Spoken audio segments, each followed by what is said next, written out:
Assalamualaikum warahmatullahi wabarakatuh. Waalaikumsalam warahmatullahi wabarakatuh. Ya, Elektrizen kembali lagi di podcast mobile. Nah, hari ini kita akan bincang-bincang terkait dengan sesuatu hal yang sebenarnya tidak terlihat di dalam perusahaan, tapi pasti punya makna besar ya, punya kekuatan besar untuk memberikan arah perusahaan. Nah, kita hari ini akan bincang-bincang terkait dengan manajemen risiko. Elektrizen di dalam mobil ini, di dalam kendaraan ini, di podcast mobile ini kita sudah ada bersama bapak-bapak dari Direktorat Manajemen Risiko. Sudah ada Bapak Iwan.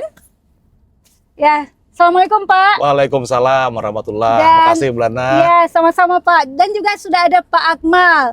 Ini bapak-bapak EVP dari Direktorat Manajemen Risiko. Pak Akmal adalah EVP Kepatuhan dan Pak Iwan adalah EVP Manajemen Risiko Finansial ya Pak ya, dan Enabler. Ya, silakan. Ya, Waalaikumsalam Pak Akmal. Nah, Pak Akmal dan Pak Iwan ya, kita rasanya ingin sekali dibincang-bincang ya, bagaimana perusahaan ini mengelola risiko, karena pastinya PLN yang ada di seluruh Indonesia ya, dengan luasan daerah yang jangkauan yang cukup luas, pasti akan banyak risiko-risiko yang akan kita terima. Nah, kita selalu melakukan mitigasi. Nah, kira-kira mungkin dari awal ini pertemuan kita, dari awal diskusi kita, bisa mungkin Pak Akmal menjelaskan ya secara keseluruhan dulu Pak, bagaimana manajemen risiko di perusahaan kita nih Pak.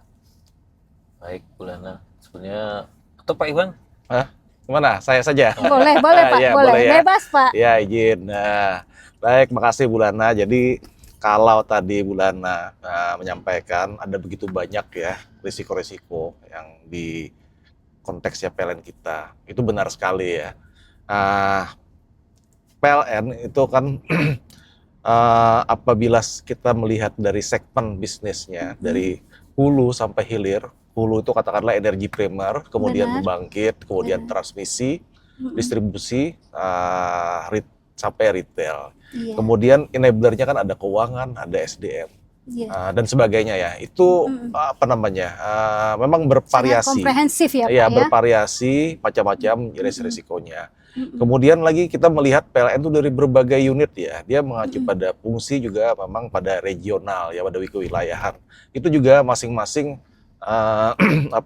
punya resiko sendiri-sendiri. Iya.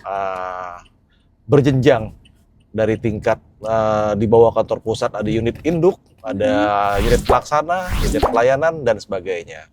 Nah, tentunya kan ini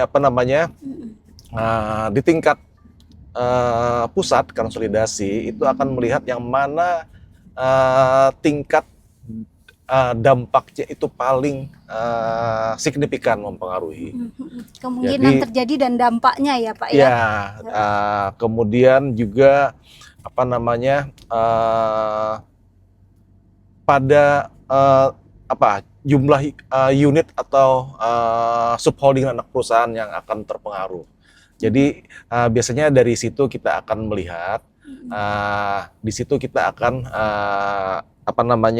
memilih yang mana dianggap sebagai risiko korporat. Jadi dari situ kita akan nilai kestrategisan setiap risiko. Yang paling strategisnya yang kita pilih nanti yang ini.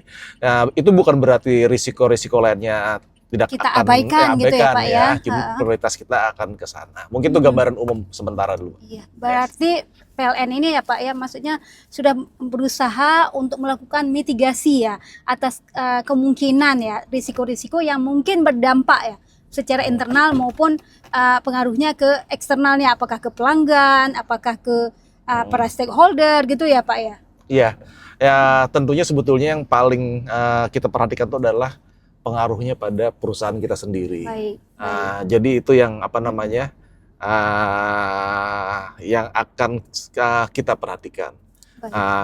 Mitigasi itu kan apabila kita sudah mengidentifikasi risiko dan menganggap itu sebagai katakanlah top risk atau key risk ya, risiko utama atau risiko paling atas. Jadi kita otomatis harus menyiapkan mitigasinya.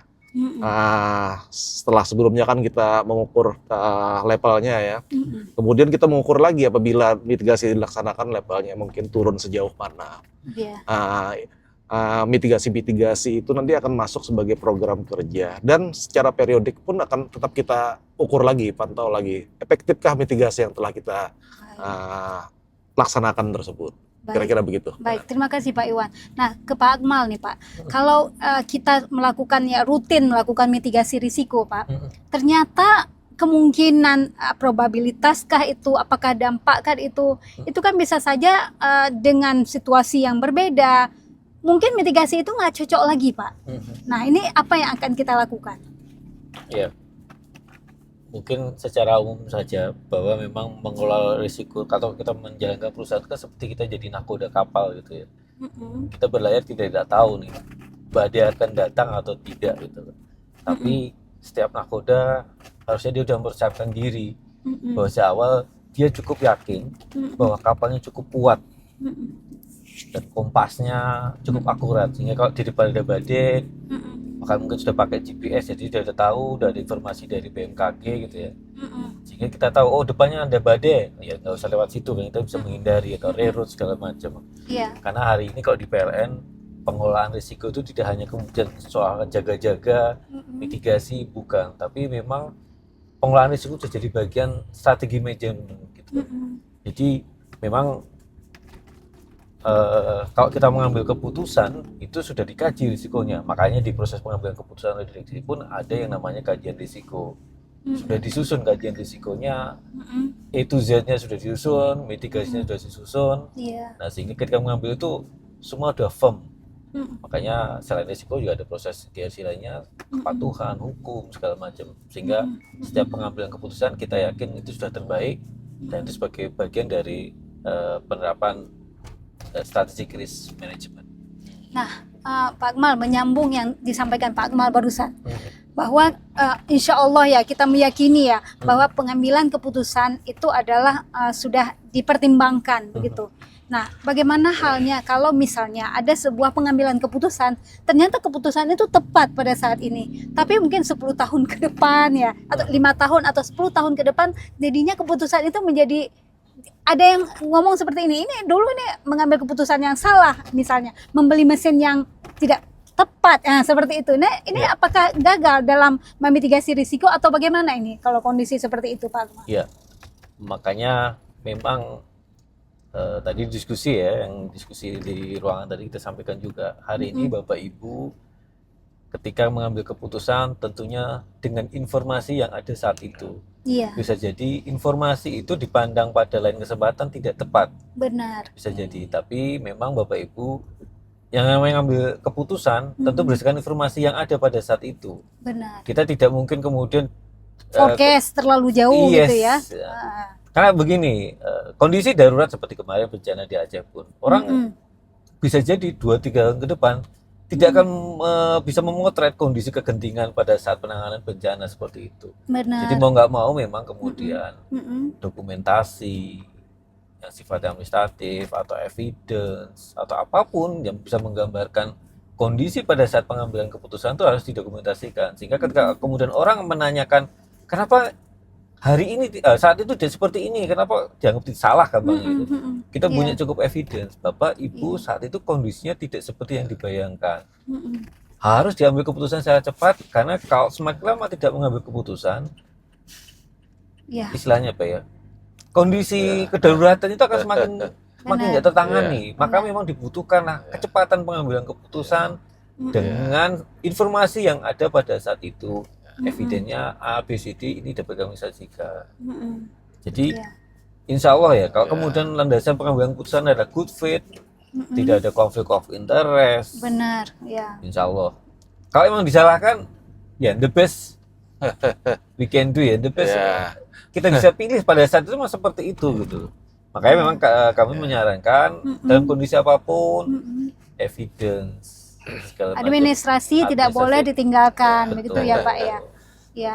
Tapi itu makanya konteksnya kan kalau dalam operasional itu kita sering mendengar lebih baik kita melakukan sesuatu yang salah dari keputusan yang cepat daripada melaksanakan suatu keputusan tapi proses keputusan sangat terlambat. Benar. Itu akhirnya menjadi Useless lebih jadinya Pak ya. jadi lebih tidak tepat lagi. Benar. Hanya memang kalau dalam konteksnya itu ada yang bersifat legal, nah itu memang Tetap harus perlu mengacu ada pada aturan kehati-hatian, hukum ada ya, perlu Pak ya. kehati-hatian. Mungkin bisa minta opini ke kejaksaan atau ke satuan hukum kita. Kayak Gitu semacam sih. legal opinion Iya, gitu ya Pak ya. semacam seperti itu. Iya. Terus Pak menyambung tadi sampaikan Pak Akmal nih ke Pak Iwan boleh Pak. Misalnya itulah keputusan di satu masa gitu. Iya. Dan bagaimana kita make sure bahwa keputusan itu udah tepat karena memang dibuat tanpa ada konflik of interest ya. Iya, Dengan iktikat yang baik. Nah, ini bagaimana kita bisa make sure itu dan ya ini kan buat kita aman juga ya karena sebuah case katanya sampai puluhan tahun bisa dibuka lagi Iya, kan gitu iya. ya. Kira-kira gimana Pak? Itu kalau dari saya ya, sebetulnya kalau konteksnya manajemen risiko, apabila keputusan itu adalah terkait suatu masalah, masalah itu kan sebenarnya suatu risiko. Iya. Kalau manajemen risikonya benar, makanya dalam jauh-jauh hari mereka kan sudah menyiapkan rencana mitigasi sebagai keputusan. Jadi dia tidak akan tidak akan sporadis sebetulnya, tidak akan terburu-buru karena sudah terbayang. Dia sudah punya dokumen manajemen risiko. Dia sudah tahu ini masalah ini akan terjadi sebagai suatu risiko sehingga dia sudah sudah menyiapkan mitigasi yang akan dilaksanakan. Benar. Nah, tinggal lihat lagi apakah mitigasi yang akan dilaksanakan ini bisa kita laksanakan secara persis seperti yang kita ini atau kita perlu improvement lagi dengan melihat sekilas. Tapi yang penting kita tidak berpikir dari nol lagi pada saat kejadian. Katakanlah kebakaran. Kebakaran, selesai kebakaran kan, baru ngomong ini, coba kalau kita ada pemadam kebakaran, coba kalau misalnya kompor kita periksa atau apa. Nah, kalau itu dia memikirkan itu sebelum kejadian bahwa akan ada risiko kebakaran, maka dia sudah menyiapkan. Kita siapkan APK, APAR ya. Kita rutin memastikan kompor gas sudah ini. Pada saat kebakaran minimal kan dia sudah ada siap APK-nya. checklistnya ya, ada Pak ya. ininya. Kira-kira begitu ininya. Ya, makanya sekarang kita di PLN sudah ada business continuity Nah, plan itu itu ya termasuk, Pak ya. termasuk Yang itu. BCMS itu ya, Betul, supaya ya. mau dalam kondisi yang seperti apapun ya, mudah-mudahan insya Allah kita ready ya Pak ya. Baik, siap. Pak Akmal, terima kasih Pak Iwan. Pak Akmal, ini kan terkait dengan kepatuhan. Kalau kepatuhan kan bicara ini lebih ke personal ya gitu kan Pak ya. Tadi menarik saya mendengar bahwa ini kan balik ke pribadi kita sendiri. Nah ini kira-kira ini Pak, menjaga ini Pak, karena apalagi kita punya pegawai yang puluhan ribu ya Pak ya, sama TAD kita memastikan bahwa mereka itu dan diri kita sendiri juga terjaga sehingga nggak mencoreng tadi Pak yang melakukan fraud. Dan kalau fraud dilakukan oleh seorang pegawai berarti unitnya itu akan terpengaruh mat leave-nya juga ya Pak. Betul. Nah, ini gimana caranya nih kira-kira Pak Akmal? Ya, makanya memang sedikit tips ya tadi ya, know your employee bagi Bapak Ibu yang hari ini berkedudukan sebagai leader di unit PLN itu penting. Jadi ketika COC umpamanya tidak hanya menanyakan KPI-nya gimana, sudah tercapai atau belum, tapi kondisi pribadi masing-masing ditanya, kondisi keluarga ditanya. Ini sekaligus juga menumbuhkan engagement. Oh, ternyata bosku itu nggak hanya nanya kerjaan, tapi ada perhatian juga gitu, bagi masalah pribadi. Iya. Barangkali memang kinerja seseorang turun sehingga mempengaruhi kinerjanya organisasi itu karena sedang ada masalah. Nah, kalau kemudian atasannya bisa mengetahui hal tersebut dan bisa membantu mencarikan solusinya, jadi masalah tidak melebar. Karena banyak kejadian kadang-kadang fraud itu terjadi ketika kemudian tidak tertangani dari awal dengan baik. Misal contoh Pak ya Pak. Orang lagi butuh anaknya buat daftar sekolah gitu kan, butuh duit. Padahal nilainya mungkin enggak begitu signifikan gitu ya. Tapi karena dia nggak dapat solusi, bisa jadi akhirnya di kantor melakukan sesuatu atau menerima, mohon maaf gratifikasi dari vendor. Iya. Padahal sebetulnya kalau teman-teman aware, patungan dulu dong, ada temennya yang butuh untuk dapat suplanannya, selesai masalah itu dan tidak menimbulkan masalah. Mm-mm. Nah, hal-hal sepele ini yang kemudian memang butuh perhatian. Mm-mm. Dan memang untuk kemudian bisa menumbuhkan awareness juga, tadi kan contoh juga, coba deh pasang foto keluarga jadi reminder, Mm-mm. karena bisa jadi kalau mau melakukan sesuatu yang sifatnya tidak baik atau melanggar aturan, ketika lihat foto wajah anaknya, Mm-mm. foto wajah istrinya atau keluarganya gitu, akan terasa, oh iya ya, Mm-mm. apa enggak malu mereka nanti kalau ayah tahu, papanya saya sebagai seorang ayah melakukan sesuatu yang salah, Iya. apa enggak mencoreng mereka gitu. Jadi itu Kalau sebagai salah keluarganya satu. banyak gimana Pak? Nah, kalau keluarganya banyak, fenomena itu ada saat ini. Terus terang. Ada gitu Pak ya? Ada, fenomena itu ada yang tidak cukup dengan satu pasangan. Satu tempat kembali ya Pak ya? Satu tempat kembali ada. Makanya tadi saya reminder kan, Ya. Bapak Ibu, Pak GM sama kalau ada SRM-nya yang memang long distance marriage gitu ya. Ya. Terus sudah 4 minggu nggak pulang, 3 bulan nggak pulang, boleh ditanya. Disuruh pulang gitu Suruh ya, pulang Pak? lah, jangan suruh kerja terus. Takutnya Oh, ada banyak jalan pulang nanti kan. oh gitu. Nah, karena kalau banyak jalan pulang, Mm. nah akhirnya bisa jadi tadi hanya sebetulnya secara penghasilan cukup untuk satu dapur, jadi harus 2 dapur. Benar. Itu memang sangat relate ya, sangat berkaitan gitu, walaupun tidak langsung, tapi kadang-kadang seperti itu gitu loh. Karena kami Iya. temukan juga di kasus-kasus yang kami tangani, Mm-mm. duit setan dimakan demi keluarga. Gimana Pak? Duit setan ini orang Jawa ya. Ya. Uang setan itu yang makan gendruwo atau demit juga. Oh gitu. Kalau duit nggak halal itu ada aja larinya. Mohon maaf ya kayak tadi, Mm-mm. pulangnya jadi nggak ke rumah, Mm-mm. pulangnya ke tempat lain. Nah ini jadi, makanya kalau bisa ya janganlah. Iya iya iya. Bagaimanapun juga sebagai ayah, sebagai ibu punya tanggung jawab keluarga. Mm-mm. Anak-anak itu kan juga tanggung jawabnya, tidak hanya di dunia tapi di akhirat. Makanya Benar. itu yang coba kami tumbuhkan ketika kami kunjung ke unit-unit. Kami mohon bantuan Bapak Ibu yang sudah jadi senior leader untuk kemudian bisa menumbuhkan, insya Allah tidak macam-macam, penghasilan PLN itu cukup. Cukup ya Pak ya. Saya sering Bukan hanya cukup Pak, kayaknya lebih. Nah. Kalau tadi nggak neko-neko ya kan Pak. justru itu makanya saya tekankan Bapak Ibu nggak usah terima gratifikasi, nggak ada apapun, insya Allah cukup. Saya kadang-kadang di beberapa unit gitu, Mm-mm. saya tanya siapa yang nggak punya rumah Mm-mm. di sini, nggak ada tuh. Bahkan saya tanya, ya rumahnya 2, bisa jadi ya banyak yang nunjuk tangan kan gitu. Iya, Justru itu menunjukkan bahwa secara penghasilan sebenarnya cukup di PLN. sudah aman. Nggak macem-macem, insya Allah. Toh hidup ini apa sih yang dicari? Ketika N nanti pun bukan rumah gedongan, bukan. Mm-mm. Yang miliaran bukan. Cukup lahan 1x2. Mm-mm. Dan apa yang kita bawa? iPhone Pro Max? Nggak ada. Selai kain putih aja. 5 lembar. Betul. Nah, bahaya kita nodai gitu dengan case-case. Oh, bapak itu dulu pernah gini. Oh, bapak itu istrinya 4. Enggak. Makanya itu yang kita selalu kita dorong ke pegawai PLN. Karena insya Allah yang kita cari itu adalah husnul khotimah nantinya. Amin, amin, Gitu. amin. Itu yang kami coba dan kami sampaikan juga bahwa PLN sudah ada WBS, PLN ada COS, ada FRA segala macam. Itu hanya tools. Iya. Kembali ke pribadi masing-masing. Heeh. Nah, kami kepengen menumbuhkan Bapak Ibu adalah bagian dari sistem PLN. Bapak Ibu yang akan menjaga sistemnya PLN. Tanpa Bapak Ibu, tanpa Bapak Ibu pegawai, kesertaan, nggak ada artinya. Sistem itu bisa dilobangin kok. Benar. Nah, Benar, itu benar. yang kami coba. Benar. Dan secara personal, kami kepingin, kami dorong untuk kemudian pegawai PLN bisa lebih baik lagi. Insya Allah. Oke, terima kasih banyak Pak Mal.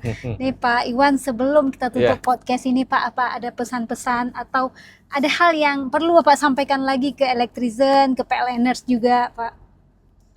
Kalau dari saya sih, mari kita meningkatkan kesadaran pentingnya terhadap manajemen risiko ya. Karena berpikir dalam situasi yang lebih tenang untuk menyiapkan langkah terkait risiko itu jauh lebih baik hanya bila kita saat menghadapi risikonya tersebut kita akan mengalami kekalutan dan berbagai ketidaksiapan lainnya. Mungkin itu aja, Mbak ya. Baik. Berpikir jauh lebih baik ya, sebelum berpikir kita pada melakukan situasi yang ya. lebih tenang Baik, untuk apabila ada risiko terjadi daripada saat kejadiannya. Benar, Lebih baik benar. gitu. Baik, terima kasih Pak Iwan, terima kasih Pak Akmal untuk podcast mobile hari ini. Terima kasih juga sudah berkunjung Ya, ke terima unit kasih. induk distribusi Sama-sama. Aceh, walaupun Terima waktu kasih. kita Ya. singkat, tapi kami selalu akan capture the moment karena kami Oke. yakin bahwa setiap masukan-masukan, setiap insight pasti Ya. ada manfaatnya buat para Oke. Elektrizen. Iya. Oke, Elektrizen, terima kasih yang sudah menyaksikan podcast mobile pada kesempatan kali ini. Wassalamualaikum warahmatullahi wabarakatuh. Waalaikumsalam warahmatullahi wabarakatuh. Terima kasih. Ya.